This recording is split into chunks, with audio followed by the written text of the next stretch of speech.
में चारधाम यात्रा इस वक्त जोरों पर चल रही है। कोविड काल के 2 साल बाद अब तीसरे साल चारधाम की यात्रा पूर्ण रूप से खुल चुकी है।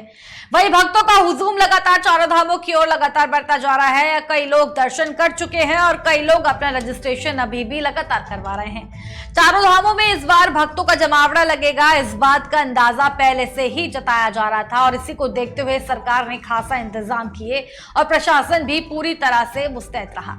सरकार के तमाम प्रयासों के बाद भी यात्रियों की बढ़ती संख्या के सामने व्यवस्था प्रभावित हो रही है और इसे देखते हुए मुख्यमंत्री पुष्कर सिंह धामी ने श्रद्धालुओं से अपील की है कि वे अपनी यात्रा तब शुरू करें जब उनके रहने व दर्शन करने की व्यवस्था पहले ही सुनिश्चित हो जाए। और इसी बीच बढ़ते यात्रियों के साथ केदारनाथ से कचरे की एक ऐसी तस्वीर सामने आ रही है जिस पर एक्सपर्ट्स ने चिंता जताई है। एक्सपर्ट्स लगातार इस पर चिंता जता रहे हैं। आपको बता दें कि एक्सपर्ट्स का गढ़वाल केंद्रीय विश्वविद्यालय में भूगोल विभाग के प्रमुख प्रोफेसर एमएस नेगी कहते हैं कि केदारनाथ जैसे संवेदनशील स्तर पर जिस तरह प्लास्टिक का कचरा जमा हो गया है वह हमारे लिए खतरनाक है। इससे भूक्षरण की आशंका है और भूस्खलन का कारण ये बन सकता है, जिसमें एक बार फिर 2013 जैसी आपदा देखी जा सकती है। इसी खबर में हमारे साथ में भारतीय जनता पार्टी से कमलेश उनियाल इस वक्त जुड़ रहे हैं। आपका स्वागत है। मेरी आवाज अब तक पहुंच पा रही है? कमलेश उनियाल जी। कांग्रेस पार्टी से आशीष सैनी जी हमारे साथ में जुड़ रहे हैं, आपका स्वागत। और रोहित ममगई साइंटिस्ट हमारे साथ में जुड़ रहे हैं, आपका भी स्वागत। मेरी आवाज आप तक तीनों तक पहुंच पा रही है क्या? सबसे पहले आवाज आ रही? ठीक है, सबसे पहले रोहित जी आपके पास में आ रहे हो, मेरी आवाज अब तक पहुंच पा रही है? हाँ, आवाज आ रही है। इसी को लेकर के सबसे पहला सवाल मैं आपसे पूछना चाहती हूँ, जिस चीज को लेकर के आशंका जताई जा रही है, क्योंकि अंदाजा तो पहले से लगा रही थी सरकार की इस बार, क्योंकि 2 साल बाद वहां पर भीड़ होगी, 2 साल बाद पूरे वहां पर जो कपाट खुले हैं, 6 मई से कपाट खोले गए और कपाट जिस दिन खुले गए उसी दिन जो है हजारों की संख्या में, लाखों की संख्या में लोग वहां पर पहुंचे कपाट खुलने के दिन। और अभी तक वहां पर लगातार लोग हैं। हालांकि इस वक्त वहां पे बारिश का मौसम चल रहा है। इस वक्त जो है वहां पर जो है अलर्ट जारी किया है प्रशासन ने, सोनप्रयाग में भी लोगों को रोका हुआ है। लेकिन ये जो आशंका जताई जा रही है, एक्सपर्ट जो आशंका जता रहे हैं कि वहां पर 2013 जैसी आपदा एक बार फिर से देखी जा सकती है, इस पर मैं आपकी प्रतिक्रिया चाहूंगी। हाँ बिल्कुल, जैसे आपने बोला कि वहां पे पर्यटक बढ़ रहे हैं, वहां पे लोग ज्यादा आ रहे हैं। वो एक दिक्कत वाली बात यह है कि वो लोग वहां पे प्लास्टिक और ये रैपर्स अपने साथ जो लेके जा रहे हैं वो बड़ी समस्या का विषय है। और अदरवाइज व्यवस्था को तो वहां पे कंट्रोल में है। और मैं यही चाहूंगा कि गवर्नमेंट इस चीज पे काम करे कि जो वहां पे लोग पहुंच रहे हैं वो लोग अपने साथ इस तरह से प्लास्टिक का तो बिल्कुल भी उपयोग ना करें। इसके लिए चेक्स होने चाहिए। हमें समझना चाहिए कि केदारनाथ एक धार्मिक स्थल है, एक पर्यटक स्थल नहीं है। वहां पे सिर्फ धार्मिक लोगों को ही एंट्री मिलनी चाहिए। तो जो उस चीज को समझते हैं उन्हीं लोगों को वहां पे जो है कि मिलनी चाहिए जाने की परमिशन। और जो पर्यटक हैं, जैसे कई यूट्यूबर वहां पे गए हैं और कुछ लोग वहां पे और भी चीजें लेके गए हैं, तो वो चीजें नहीं होनी चाहिए। सिर्फ श्रद्धालु जो शिव भक्त हैं वही वहां तक पहुंचे। डॉक्टर रोहित, इस चीज को लेकर के भी वहां पर हल्ला हो गया कि एक जो वहां पर एक श्रद्धालु आए, उन्होंने जो है अपना उनके साथ में एक कुत्ता था उसको भी वहां पर दर्शन कराया। इसको लेकर के तमाम तरीके की राजनीति भी शुरू हो गई है। लोकल लोग भी इसको लेकर के वहां पर मतलब साफ तौर पे कहा जा रहा है कि लोगों की जो श्रद्धा है उस पर कहीं ना कहीं कुठाराघात किया गया है। और वहां पे अगर पंडा पुरोहितों की मैं बात करूं, वो भी वहां पर नाराज है। क्या कहेंगे इस पर भी? एक छोटा सा कमेंट आपका। हाँ बिल्कुल, वो लोग नाराज हैं और उनका मानना है कि इस तरह के कुछ हमारे शास्त्रों में है कि जो शास्त्र सम्मत चीजें हैं हमें उन चीजों को बढ़ावा देना चाहिए। उनका निश्चित तौर पे जो उनका कंसर्न है वो जायज है कि वहां पे इस तरह से यूट्यूबर कुछ गलत चीजें कर रहे हैं जो कि कुत्ते को ले जाना वहां पे निषिद्ध है, तो उसको हमें मानना चाहिए। और कुछ ऐसी भी तस्वीर आई है जिसमें हुक्का लेके गए हैं वहां पे लोग। तो वही मैंने पहले बोला कि वो पर्यटक स्थल नहीं है, वो एक धार्मिक स्थल है। तो पर्यटन के वाले लोगों को बिल्कुल वहां पे एंट्री नहीं दिया जाना चाहिए। ये एक वो भावनाओं का विषय है। तो सिर्फ वहां पे शिव भक्त जो है, जो धार्मिक लोग हैं, वो उन्हीं लोगों को वहां पे एंट्री मिलनी चाहिए। मैं ये बोलता हूँ कि जो त्रिकंटक लगाते हैं, जो तिलक लगाते हैं त्रिशूल का, जो पंचगव्य ले सकें, उन्हीं लोगों को वहां पे एंट्री दी जानी चाहिए। ठीक है। पर्यटकों को वहां पे नहीं ठीक प्रमोट करना चाहिए। ठीक है, मैं लौटूंगी। और बीजेपी से हमारे साथ में कमलेश उनियाल जी इस वक्त जुड़ चुके हैं। आवाज पहुंच पा रही है मेरी आप तक? कमलेश उनियाल जी बीजेपी से। उनियाल जी आवाज पहुंच पा रही है मेरी आप तक? आशीष सैनी जी कांग्रेस, हाँ ठीक है, स्वागत है कमलेश उनियाल जी। सवाल यही है कि इस बार 2 साल के बाद एक सही तरीके से वहां पर यात्रा खुलती है, वहां पर लाखों में लोग पहुंचते हैं, सरकार वहां पर पूरी व्यवस्था करती है, लेकिन उसके बावजूद भी भीड़ इतनी ज्यादा हो जाती है कि मुख्यमंत्री पुष्कर सिंह धामी को वहां पर लोगों से, श्रद्धालुओं से अपील करना पड़ता है। अब सवाल यह आता है, जिस तरीके से वहां पे कचरे की ढेर की तस्वीरें जो सोशल मीडिया पर वायरल हो रही है, इसको लेकर के एक्सपर्ट चिंता जता रहे हैं और 2013 की आपदा से भी इसको जो है इंटररिलेट कहीं ना कहीं कर दिया गया है। इस पर मैं आपकी प्रतिक्रिया चाहूंगी। और पंडा पुरोहित वहां पर नाराज है, श्रद्धालु वहां पर नाराज है, पंडा पुरोहितों ने भी कड़ी नाराजगी जताई है, क्योंकि इसमें प्रशासन की गलती कहीं ना कहीं कह सकते हैं कि वहां पर एक श्रद्धालु के साथ में कुत्ता आगे कैसे चला गया। इस पर भी मैं इन दोनों सवालों पर आपका कमेंट चाहूंगी मैं।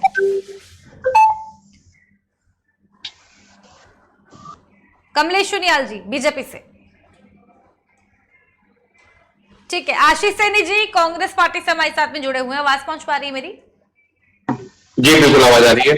स्वागत है आपका आशीष जी। सवाल यही है मेरा कि जिस तरीके से वहां पर कचरे की जो तस्वीरें सामने आ रही है, उसको लेकर एक्सपर्ट्स ने चिंता जताई है कि 2013 की आपदा, उस वक्त आपकी सरकार थी जब 2013 की आपदा वहां पर आई, 2013 की एक बार फिर से आशंका जताई जा रही है कि एक बार फिर से वो भयावह स्थिति भी वहां पर हो सकती है, क्योंकि लाखों में लोग वहां पर पहुंच रहे हैं, सेंसिटिव इकोसिस्टम है, कचरा लोग वहां पर फेंक रहे हैं, तमाम तरीके की चीजें हैं। वहीं अगर इस पर मैं आपका कमेंट चाहूंगी और साथ ही सवाल ये वाला भी ले रही हूं कि श्रद्धालु के साथ आखिर जो कुत्ता है वो कैसे चला गया। पंडा पुरोहित ने नाराजगी जताई है, श्रद्धालुओं ने नाराजगी जताई है। इन दोनों सवालों पर आपकी प्रतिक्रिया।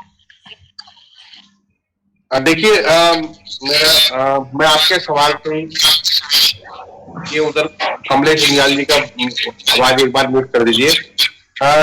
श्रद्धालुओं के आने के लिए एक रेगुलेटरी बिठाई गई है और रजिस्ट्रेशन की प्रक्रिया उनके पहाड़ों के ऊपर चढ़ने से पहले, यानी ऋषिकेश में या देहरादून में या कहीं पर भी की जा रही है। और वो जो व्यवस्थाएं बनी है, हमारा ये सवाल ये कि सरकार ने जो व्यवस्थाएं बनाई है वो पूरी नहीं है। अगर यात्री कौन कौन आ रहे हैं, कैसे जा रहे हैं, क्या सामान लेके जा रहे हैं, कितना कचरा उसमें शामिल है, ये सब चीज कहीं पर भी सरकार के अपने रिकॉर्ड में नहीं है। तो मेरा निवेदन है कि प्रशासन को इस मामले में ध्यान देना चाहिए। दूसरी चीज अगर आप देखने का काम करेंगे कि यात्रा केवल भगवान के भरोसे चल रही है। श्रद्धालु आए हैं ईश्वर पर भरोसा करके और ईश्वर के भरोसे ही यात्रा चल रही है। इसमें सरकार का, प्रशासन का कोई सहयोग नहीं, स्थानीय नागरिकों के सहयोग से और लोगों के खुद के अपने मन से ये यात्रा चल रही है। और हम ये कभी किसी अनिष्ट की आशंका नहीं करेंगे, लेकिन ये जरूर सोचने की कोशिश करेंगे कि किस प्रकार जो 2013 की आपदा है वो रिपीट ना हो।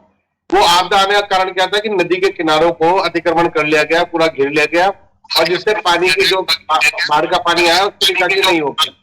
ये एक प्रमुख समस्या थी। दूसरी समस्या ये है कि आप जब सरकार के हिसाब से रेगुलेटरी को पढ़ेंगे तो चाहे हेलीकॉप्टर्स की संख्या हो, चाहे यात्रियों को अपने वाहनों से जाने की संख्या हो, सरकार उनको नियंत्रित नहीं कर पा रही और ना ही रेगुलेट कर पा रही है।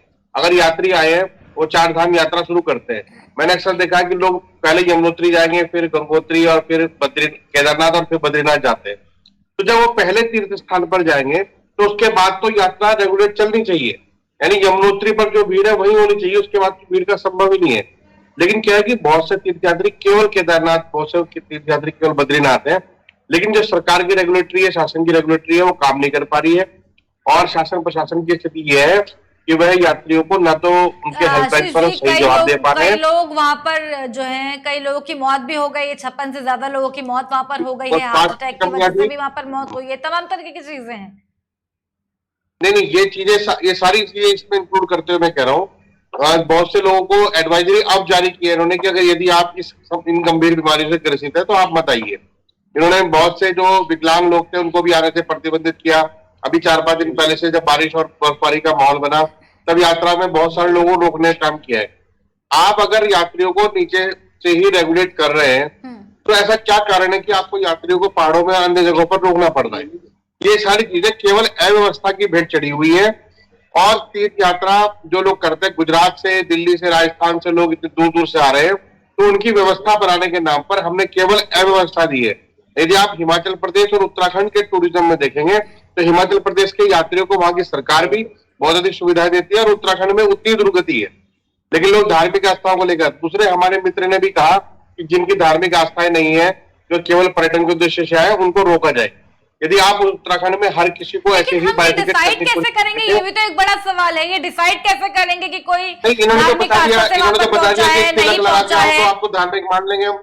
यानी आपकी धार्मिकता केवल एक तिलक के ऊपर सीमित है। कल को अगर एक चोर और उचक्का को डकैत तिलक लगा के आ जाएगा तो ये तो उसको भी धार्मिक घोषित कर देगा, और मेरे जैसा आदमी अगर चला जाएगा तो हमें भगा देंगे। तो ये उत्तराखंड में ऐसा नहीं चलना चाहिए। उत्तराखंड को बहुत खुले दिल का और बहुत बड़े मन का बनाना जरूरी है। ठीक है, मैं लौट रही हूँ आशीष जी। बीजेपी से कमलेश उनियाल जी जुड़ चुके हैं। आवाज पहुंच पा रही मेरी आप तक? अनम्यूट करिए कमलेश उनियाल जी। कमलेश उनियाल जी माइक म्यूट है, अनम्यूट करें। उनियाल जी आपको मेरी आवाज आ रही है? हाँ बिल्कुल साफ आ रही है। सुन लीजिए ना। हाँ ठीक है, आ रही है ना? हाँ उनियाल जी, सवाल यही है, जिस तरीके से इस वक्त चारधाम की जो यात्रा है इस वक्त जोरों पर है, कोविड-19 के 2 साल बाद अब तीसरे साल जो है चारधाम की यात्रा पूरी तरीके से चल रही है। कई लोग दर्शन करके आ चुके हैं, लाखों की संख्या में दर्शन करके आ चुके हैं, कई लोग कर रहे हैं। ऐसे में वहां जो तस्वीरें आ रही हैं सामने, जिस तरीके से कचरे का ढेर की अगर मैं बात करूं, उस पर भी एक्सपर्ट्स ने चिंता जताई है। वहीं श्रद्धालु जिस तरीके से हुक्का लेकर के वहां पर चल रहे हैं, इसको लेकर के भी अभी पैनल में रोहित ममगई साइंटिस्ट हमारे साथ में बैठे हुए हैं। उन्होंने भी कहा कि इस तरीके की चीजें नहीं होनी चाहिए। अव्यवस्था को लेकर के भी कांग्रेस पार्टी वहां पर बात कर रही है। श्रद्धालु कुत्तों को भी दर्शन वहां पर करवा रहे हैं, जिसको लेकर पंडा पुरोहित ने भी कड़ी नाराजगी जताई है। 56 से ज्यादा लोग जो है वहां पर उनकी मौत हो गई है। क्या कहेंगे इन सब बातों पर? देखिए, मैं तो ये बोलूंगा, ये बड़ा बढ़िया 2 साल कोरोना काल के बाद इतनी भव्य और दिव्य जो यात्रा उत्तराखंड के अंदर बाबा केदारनाथ के दर्शन के लिए पूरे भारतवर्ष से लोग आ रहे हैं, तो उनके अंदर एक उत्साह का वो है। अब जहां कहीं ना कहीं संख्या ज्यादा है, जब संख्या ज्यादा आती तो व्यवस्थाएं, क्योंकि वो केदारनाथ की बात में करूं तो सबसे व्यवस्थाएं कहीं उस परिप्रेक्ष्य में जो मंदिर परिसर है, तो उसमें इतने लोगों की रहने की, खाने की कई व्यवस्थाओं के चैलेंज भी हैं। और जहां तक आप ये तो अव्यवस्था और व्यवस्था, सरकार पूर्णतः संवेदनशील है। डीएम रुद्रप्रयाग, डीएम उत्तरकाशी और डीएम चमोली निरंतर वार रूम से इसकी मॉनिटरिंग हो रही है, और समय समय पर डे की जो अपडेट है कि कहाँ पे मार्ग इस समय बाधित है, कितने यात्री आए हैं, कौन इंजरी हो गई है, या क्या क्या व्यवस्थाएं सरकार के द्वारा की जा रही है, या अन्य जो अपनी संस्थाएं हैं, सामाजिक संस्थाएं, वो किस किस तरह से इस यात्रा में लोगों को, ये तो निरंतर कार्य है। अब जहां तक आपने कहा है कि कूड़े के ढेर की अगर एक बात करी है, तो मैं एक चीज जरूर बोलूंगा कि हम तो भारतीय जनता पार्टी या हमारी सरकार चाहे केंद्र में हो, हम तो स्वच्छ भारत अभियान के मिशन के तहत हमने, नरेंद्र मोदी जी ने समय समय आपने देखा कि पूरे भारतवर्ष के अंदर स्वच्छता का हमारा एक मेन एजेंडा रहा, और उसको हमने, क्योंकि कुछ चीजें ऐसी होती है कि हम कोई भी नियम कानून बना दें, जब तक उसमें आम जनमानस की भागीदारी नहीं होगी तो वो नियम कानून चलने वाला नहीं है। और हाँ, ऐसा भी कंपलसरी है, या ऐसा जरूरी नहीं कि हर जगह सख्ती या कोई टैक्स या कोई जुर्माना अगर लगा दिया जाए तो ही उस कानून का पालन होगा। ऐसा करना चाहिए क्योंकि सेंसिटिव इकोसिस्टम वहां पर है। अब देखिए, आप 2013 की गंभीर स्थिति की आशंका भी वहां पर जताई है। अगर आप सोचिए, अगर हाँ, मैं अभी आपको बता रहा हूँ, ये एक्सपर्ट किसने एक्सपर्ट है, ये कौन है, मैं ये नहीं कहूंगा, लेकिन ये मैंने फेसबुक के माध्यम से कई ऐसी जगहें देखी हैं कि जहां पे लोगों ने कहा कचरे का ढेर। तो इसमें क्या हुआ कि क्योंकि हमारी स्वयं उत्तरदायी है, अगर हमारा वो तीर्थ स्थल है तो जवाबदेही खाली सरकार नहीं, उस प्रत्येक व्यक्ति की है जो वहां दर्शन करने जा रहा है। और ऐसा नहीं है, हम क्या है कि उसमें ये भी नहीं कह सकते हैं कि उसमें व्यवस्थाएं हैं। व्यवस्थाएं, शौचालय की व्यवस्था है हर 1 किलोमीटर, आधा 500 मीटर पे। उसके अलावा आप देखेंगे कि जो सूखा कीड़ा, गीला कूड़ा डालने की व्यवस्था सारी की गई है। सरकार के द्वारा, स्थानीय संस्थाओं के द्वारा जगह जगह प्रचार प्रसार है कि भाई कूड़ा यहाँ ना डालें, पॉलीथिन अपने साथ ना ले जाएं। लेकिन जहां तक मैंने आपको जैसा बताया, हम कितने भी सख्त कानून बताएं, जब तक आम जनमानस की भागीदारी उसमें होनी बहुत जरूरी है। तो स्वच्छता का जो बिंदु है कहीं ना कहीं जनमानस का एक आंतरिक जो भाव होता है उसके अंदर भी होनी चाहिए, तब वो लागू होता है किसी भी क्षेत्र के अंदर। और जहां तक आप कह रहे हैं कि इतने लोगों की मृत्यु होगी, तो मैं कह रहा हूं कि उसके हिसाब से कहीं जिनको कहीं ना कहीं, इसीलिए तो हमने मेडिकल टेस्ट या फिटनेस, शारीरिक फिटनेस के लोगों के हमारे मुख्यमंत्री ने समय समय कहा कि जो लोग स्वस्थ हैं वही यात्रा करें। इसलिए कहीं ना कहीं उन लोगों को जिनको बीमारी है, श्वास की बीमारी है, कि कोई अपने पुरानी के डायबिटीज है या कैंसर है, कई ऐसे लोग हैं, पार्किंसन है, जिनको ये बीमारियां चली आ रही हैं 60 या 50 साल की एज में। तो एक कैजुअलिटी के अंदर ऑक्सीजन लेवल जब डाउन होता है तो वहां पे कहीं ना कहीं दिक्कत, ये चैलेंज आया है। तो आप ये देखेंगे मोस्टली ऑक्सीजन लेवल डाउन होने के कारण या कहीं कोई सड़क दुर्घटना हो गई, तो सरकार संवेदनशील है, सरकार पूर्णतः संवेदनशील है, लेकिन जब तक आम जनमानस की भागीदारी नहीं होगी, जो वहां पे यात्री जा रहा है उसकी भी एक रिस्पॉन्सिबिलिटी बनती है।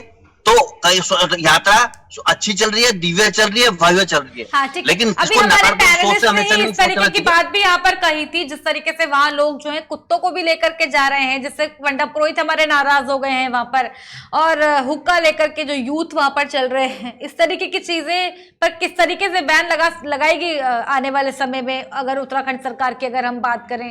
देखिए, हम तो व्यक्तिगत एक मैं संस्था से जुड़ा हूं, मैं तो आपको बोलूंगा ये हुक्का खाली केदारनाथ में, आपका हरिद्वार से लेकर के ऋषिकेश के क्षेत्र में जितने भी अपने गंगा के किनारे हर की पैड़ी तक में हुक्का जैसी चीजें सामने आ रही हैं, सिगरेट लोग पी रहे हैं तीर्थस्थल में आकर के। आप सुन लीजिए, कई वीडियो सामने आ रही है, और हमने व्यक्तिगत रूप से और प्रशासन की सहायता से उन लोगों को आर्थिक और शारीरिक दंड देने के लिए कहा गया है, और उसके हिसाब से जो भी ऐसा व्यक्ति पकड़ा जा रहा है उसमें वहां के स्वयं के हमारे पंडा पुरोहित हो, चाहे हमारी आम जनमानस हो, चाहे पुलिस हो, चाहे सरकार हो, शासन हो, प्रशासन हो, उनके खिलाफ कार्रवाई की जा रही है। उनको उनके खिलाफ आप ये देखेंगे कई लोगों को, आपने वीडियो भी देखा कि जब पुलिस ने अपनी एक्शन किया है तो पूरे हरिद्वार के जितने गंगा के किनारे ये लोग बैठे हुए थे उन लोगों को वहां से हटाया भी गया है। ठीक है आशीष सैनी जी, एक सवाल और मैं आपसे यहाँ पर ले रही हूँ, जो कुत्ते वाला प्रकरण मैं आपको बता रही हूँ जिसको लेकर के नाराजगी जताई जा रही है, आखिर प्रशासन कहाँ सोया हुआ था, पहले ही क्यों नहीं रोक दिया गया वहां पर? देखिए, प्रशासन और मुख्य रूप से जो सरकार के लोग हैं, ये फिलहाल मुख्यमंत्री जी के चुनाव क्षेत्र में प्रचार कर रहे हैं। केदारनाथ यात्रा से या किसी भी धार्मिक यात्रा से, मैं ये कह रहा हूँ कि किसी भी तरह की जो धार्मिक यात्राएं होती हैं, उनसे बीजेपी सरकार का कोई लेना देना नहीं है। मैं एक और उदाहरण आपके सामने दूंगा कि अगले महीने हरिद्वार में कांवड़ यात्रा है, और जो कांवड़ यात्रा मार्च से निकलता है वो 3 जगह पर बिल्कुल बाधित हो रखा है, बंद पड़ा है, और इन्हें अभी इसकी कोई सुध नहीं है। कुंभ मेला हमारे सामने उदाहरण के रूप में रहा, कोरोना की जो टेस्ट किट थी वो भी फर्जी निकली और बहुत कुछ फेल निकला। ठीक उसी तरह से जो 4 धाम यात्रा है, मैं कह रहा हूँ ये 4 धाम यात्रा जो देश भर से जो यात्री आ रहे हैं वो, और जो हमारे मंदिरों के जो व्यवस्थापक है वो केवल उनके भरोसे चल रही है। इसमें सरकार नाम की चिड़िया का कोई कतई योगदान नहीं है। ये लोग ऐसी बातें करते हैं कि कई बार मन से हंसी छूटती है, और कई बार जब हम दूसरे राज्यों के नागरिकों की तरफ देखते हैं तो हमें शर्म महसूस होती है कि हम ऐसी सरकार हमारे राज्य में तो व्यवस्था ही नहीं दे पा रही है। शर्माने की सजेशन दे दो बीजेपी को। नहीं, शर्माने की जरूरत है, आप लोगों को तो डूब मरने की जरूरत है, आपको वहीं किसी गंगा जी में डूब मरना चाहिए। आज धर्म के नाम पर लूट खसोट करने वाले लोग, धर्म के नाम पर वोट वसूलने वाले लोग, जब पूरे हिंदू धर्म के लोगों की यात्राओं में सहयोग की बात आती है, चुनाव प्रचार पर निकलते हैं, चुनाव प्रचार पर निकलते हैं, आप ऐसी बातें करते हैं जिनका कोई सिर पैर नहीं है। यही तो नकारात्मक सोच है जो जनता ने आपको नकारा है। नकारात्मक सोच को छोड़िए, आप यात्री परेशान है, आप यात्रियों की सोचिए, और अगर आप यात्रियों के बारे में नहीं सोच रहे तो आपको क्या समझ बताइए। तो यात्रा चलेगी तो साहब क्यों चल रही है, इसमें ऐसा हो गया। अब ठीक है, कोई स्थिति आ गई, कहीं कुत्ते की स्थिति आई हो, कुत्ते ने दर्शन कर दिए, आप अगर यात्रा को रेगुलेट करते नीचे से ही कोई नियमावली बनती तो ये जो पाई जाएगा, जब आप एक व्यक्ति का मेडिकल टेस्ट कर रहे हैं तो आपको ना तो हुक्का दिखाई देता है ना कुत्ता दिखाई देता है, आपको केवल चंपावत चुनाव में जो एक बहुत लूट वो दिखाई दे रही है। अभी आप खनन करने लग जाएंगे तो आपके मुख्यमंत्री से लेकर कार्यकर्ता तक सब वसूली पे लग जाएंगे, तब आप एक बजरी भी पार नहीं होने देंगे। और आज यात्री अपने भरोसे चल रहे हैं, कोई सुविधा सरकार की तरफ से नहीं है। ठीक है, केवल जहाँ पर सरकार काम खड़े होंगे आशीष जी, ठीक है। आपको हाँ, अरे शर्म कीजिए ना। आपको भूनियाल जी सरकार आपकी है, मैं आपको कहती है, सवाल मैं उठा रहा हूँ। अगर हम बद्री केदार कर रहे हैं ना, आप भूमि की सरकार की बात करते हैं, आप बिना लॉजिक की बात कर रहे हैं। आप किस मुद्दे पर बहस चल रही है? हम लोग कह रहे हैं कि आशीष जी, कमलेश जी, वक्त हमारे अगले कार्यक्रम का भी हो गया है। ठीक है, मैं लौट रही हूँ। रोहित जी, इसी को लेकर के मैं चाहती हूँ कि जितने भी यात्री वहां पर आ रहे हैं उनके लिए आप क्या कहेंगे कि क्या क्या उन लोगों को करनी चाहिए, जिस तरीके सरकार को भी क्या सजेशन आप देंगे ताकि जो उत्तराखंड की ये यात्रा है ये स्वस्थ तरीके से चल पाए? हाँ, पहले तो मैं सैनिक जी को बोलना चाहूंगा, उन्होंने मेरे कमेंट पे कुछ अपना ओपिनियन दिया था। उन्हें स्पष्ट बोलना चाहता हूँ कि अगर गवर्नमेंट इस तरह के लेके आती है डिसीजंस कि उन्हें जो है त्रिकंटक पहने या पंचगव्य ले, तो वो एक अच्छा सराहनीय कदम होगा, क्योंकि केदारनाथ पूरी तरह से हिंदू तीर्थ स्थल है। इसको पर्यटक स्थल की तरह बिल्कुल भी नहीं देखा जाना चाहिए। एक धार्मिक स्थल है, हिंदू धर्म की इसमें आस्था है। इस चीज को हमें पहले एक्सेप्ट करना चाहिए। अगर सरकार कोई इस तरह का चीज लेके आती है कि उन्हें पंचगव्य लेना जरूरी है, त्रिकंटक पहनना जरूरी है, तभी उनको वहां एंट्री मिलेगी, तो एक सराहनीय कदम होगा, पहली चीज। दूसरी चीज, जब लोग और आ रहे हैं, तीर्थयात्री आ रहे हैं, तो उनको अपने मेडिकल चेकअप करके जरूर आने चाहिए, क्योंकि वो एक हाई एल्टीट्यूड में जा रहे हैं जहाँ पे ऑक्सीजन की मात्रा कम है, और वो उन सारे पैरामीटर्स को फुलफिल कर रहे हैं जो वहाँ पे होने चाहिए। ये सब उनको जो है कि पहले से तैयारी करके आना चाहिए। अगली बात मैं ये बोलना चाहूंगा कि अपने साथ कुछ भी यहाँ पे ऐसे प्लास्टिक रैपर्स या इस तरह की चीजें नहीं लेके आनी चाहिए जो वहाँ की के लिए नुकसानदायक है। जैसे आपने बताया कचरे का ढेर मिला है, और स्पष्ट रूप से जो ये हुक्का लेके आ रहे हैं या कुछ नशीले पदार्थ लेके आ रहे हैं, उनको तो वहाँ पे परमिशन जाने की देने ही नहीं चाहिए सरकार को। मैं भी सरकार से यही चाहता हूँ कि थोड़ा सा और संवेदनशील हो इस मामले में, और सिर्फ तीर्थयात्री जो शिव भक्त हैं वही वहां तक पहुंचे, और पर्यटकों को वहां पे जो पर्यटक वाली मानसिकता वाली है वहां पे नहीं पहुंचनी चाहिए। धार्मिक मानसिकता वाले लोग वहां पे पहुंचने चाहिए। ठीक है, बहुत धन्यवाद आपका रोहित जी और आशीष जी हमारे साथ खास खबर में जुड़ने के लिए। आपको बता दें कि उत्तराखंड में चारधाम यात्रा इस वक्त जोरों पर है। कोविड-19 के 2 साल बाद अब तीसरे साल चारधाम की यात्रा पूर्ण रूप से खुल चुकी है, और वहां पर कई तरह की अव्यवस्थाएं भी देखी जा रही हैं। भक्तों का हुजूम लगातार चारों धामों की ओर बढ़ता जा रहा है। कई लोग दर्शन कर चुके हैं, कई लोग दर्शन करने के लिए रजिस्ट्रेशन लगातार करवा रहे हैं। चारों धामों में इस बार भक्तों का जमावड़ा लगेगा, इस बात का अंदाजा पहले से जताया जा रहा था, और इसी को देखते हुए सरकार ने खासा इंतजाम किए। प्रशासन भी पूरी तरह से मुस्तैद रहा, और सरकार के तमाम प्रयासों के बावजूद यात्रियों की बढ़ती संख्या के सामने व्यवस्था प्रभावित लगातार देखी जा रही है। मौसम विभाग ने भी इस वक्त वहां पर रेड अलर्ट कर दिया गया है, यात्रियों को रोक दिया गया है, क्योंकि लगातार वहां पर बारिश हो रही है। 25 तारीख तक वहां पर रेड अलर्ट कर दिया गया है। अब देखने वाली बात यह होगी कि लगातार जो व्यवस्था प्रभावित हो रही है उसे सरकार कैसे कंट्रोल करेगी। बहुत धन्यवाद आप दोनों का हमारे साथ खास कार्यक्रम में जुड़ने के लिए। खास कार्यक्रम में केवल इतना ही, बने रहिए हमारे साथ, देखते रहिए केकेडी न्यूज।